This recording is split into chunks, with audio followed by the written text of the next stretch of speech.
ખાંભાના કાજલબેન કિરણભાઈ ચૌહાણને ગર્ભના 27 અઠવાડિયે દુખાવો ઉપડતા અધિક્ષક શ્રી ડોક્ટર કૃષ્ણાબેન હરિયાણીના માર્ગદર્શન હેઠળ ડોક્ટર કિરણ આહિર ગાયનેકોલોજિસ્ટ દ્વારા ડિલિવરી કરાવવામાં આવી। જન્મ સમયે વજન 900 ગ્રામ સાથે ખૂબ જ નાજુક ને પરિપક્વ નવજાત શિશુને NBSUમાં દાખલ કરી શ્રી ડોક્ટર જતીન રાજ્યગુરુ દ્વારા 14 દિવસ વેન્ટિલેટર અને કુલ 38 દિવસ જટિલ સર્વે એપી 1.5 કિલો વજન સાથે આપવામાં આવતા બાળકના પરિવારમાં ખુશીની લહેર।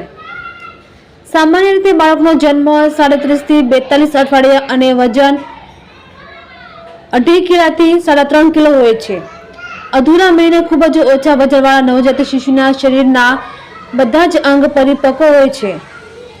આવા બાળક માતાના ગર્ભ જેવું વાતાવરણ બનાવી સતત શરીરનું તાપમાન જાળવી રાખવું જરૂરી બને છે, કેમ કે આવા બાળકની ચામડી બહુ જ પાતળી હોય છે। ફેફસા અને દિલ અપરિપક્વ હોય છે અને નવજાત શ્વાસ લેવા અસક્ષમ હોવાથી વેન્ટિલેટરને એને ફેફસાના વિકાસ માટેનું ઇન્જેક્શન ફેફસામાં આપવું જરૂરી બને છે। તેવી જ રીતે મગજ અપરિપક્વ અને નાજુક હોવાથી શ્વાસ લેવાનું ભૂલી જતા હોય છે અને રક્તસ્રાવ થવાની શક્યતા વધી જતી હોય છે, જેની સાથે સતત દેખરેખ રાખવી ખૂબ જ આવશ્યક હોય છે। પૂરા મહિને જન્મેલા બાળકના શરીરમાં 70 થી 75% પ્રવાહી હોય છે, જ્યારે અપરિપક્વ વહેલા જન્મેલા બાળકમાં 80-90% પ્રવાહીનો ભાગ હોય છે, જેના લીધે શરીરમાં વજન ઘટે છે અને 10-20 મિલી પ્રવાહીમાં ફેરફાર થવાની પણ મોટી અસર થઈ શકે છે। નવજાત શિશુને કાંગાનું મોઢર એટલે હૂંફમાં રાખવું ખૂબ જ જરૂરી છે, જેનાથી શિશુનું વજન સારું વધે, જલ્દીથી સ્તનપાન કરતું થઈ જાય, ચેપ ઓછો લાગે અને હોસ્પિટલમાં રોકવાના દિવસોમાં ઘટાડો થાય। સરેરાશ NICUમાં પ્રવેશનો અર્થ પ્રતિદિન ₹10,000 થી 15,000 હશે। આમાં જો વેન્ટિલેટર ઉમેરવામાં આવે તો હોસ્પિટલના આધારે ખર્ચમાં વધારો થાય છે અને તે ₹20,000 સુધી જઈ શકે છે। આ બધી સંભાળ રાખવામાં આવે તો અધૂરા મહિને જન્મેલા નવજાત શિશુ પણ બીજા બાળકોની જેમ શરીર અને મગજથી સ્વસ્થ રહેતા હોય છે। નોંધનીય છે કે છેલ્લા 8 મહિનામાં 50 થી પણ ઓછા વજનવાળા અને ખૂબ જ ઓછા વજનવાળા નવજાત શિશુ સારવાર આપવામાં આવી। રિપોર્ટર યોગેશ ઉનડકટ, સાવરકુંડલા। મારું નામ કિશનભાઈ કાજલબેન ચૌહાણ, ગામ ખાંભા। અને અહીંયા અમે આવ્યા છીએ ડિલિવરીમાં 20 તારીખે આવ્યા હતા।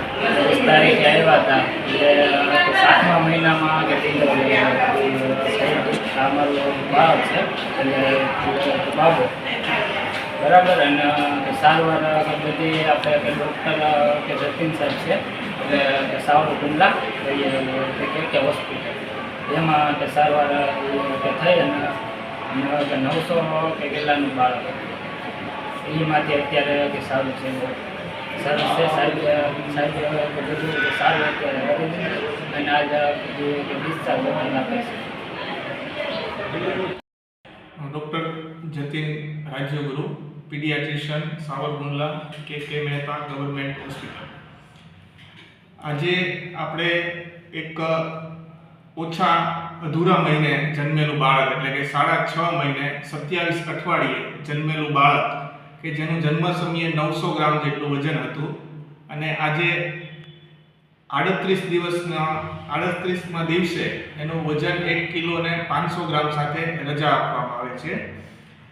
એ બાળકને 14 દિવસ માટે આપણે વેન્ટિલેટર એટલે કે શ્વાસના મશીન પર રાખવામાં આવ્યું અને બાકીના દિવસોમાં એના શરીરના અવયવો કાચા હોવાને લીધે, વજન ઓછું હોવાને લીધે જે જરૂરી સારવાર છે આપવામાં આવી છે।